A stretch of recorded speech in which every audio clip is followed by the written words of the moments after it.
Parece nomás que el hombre persiste, siglos y siglos de hipocresía, nadie dispuesto a pararse bajo el manantial, a recoger los frutos de un destino árido que pueda invertir el anodino sentido de las agujas en el reloj.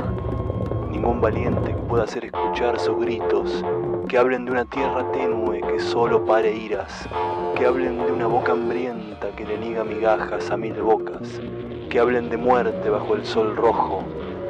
Parece nomás que el hombre persiste. Habrá que salir entonces a fabricar espejos, a fabricar espejos, a fabricar